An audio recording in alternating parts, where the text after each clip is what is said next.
I'm contacting you because I've identified you as a potential sponsor for indieJourno.com. Let me talk about what indieJourno is. For years, I've been working on developing the site as a side gig, but something changed recently for me. After the hurricanes and now the mass shooting hitting Las Vegas, my former hometown, I realized that by me pursuing my passion, I have the experience and access to substantially impact the national conversation about major issues.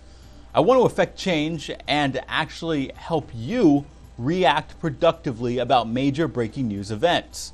Within a few hours of the Vegas shooting, indieJourno was one of the first news sites to publicize the Las Vegas GoFundMe account set up to help the victims there. My local contacts helped me get information out quickly that actually helped people. Another example, when news about the Equifax breach broke, one of America's top experts on identity security was on indieJourno with in-depth instructions on how to freeze your credit. We provided greater detail than any other major news site that I saw. The information was actually in a usable format for the average American. A great third example is before Steve Bannon was even in the White House, indieJourno was out front identifying and analyzing concerns about his past. Now imagine if indieJourno was a daily publication. If I could spend time analyzing our Second Amendment rights, going over practical measures with top experts to stop mass shootings, and engaging members of Congress, saying it could be possible to protect our right to bear arms and stop mass killings.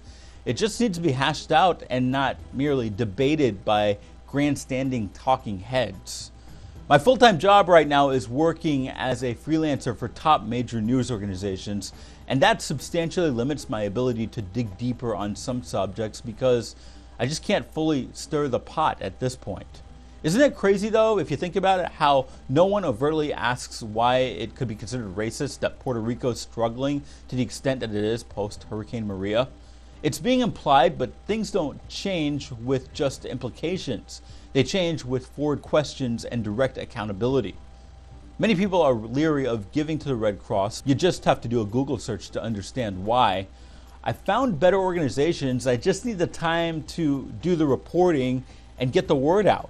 You know how it is. One publication reports it and it gets repeated over and over by organization after organization. That's a very powerful thing for a website that's crowdfunded like indieJourno with a true purpose to inform and not further a political agenda in order to get viewers.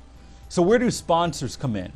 To simplify it, posts cost about $50 each to make. So to survive financially, I would need to do about 4 to 5 posts a day during the week.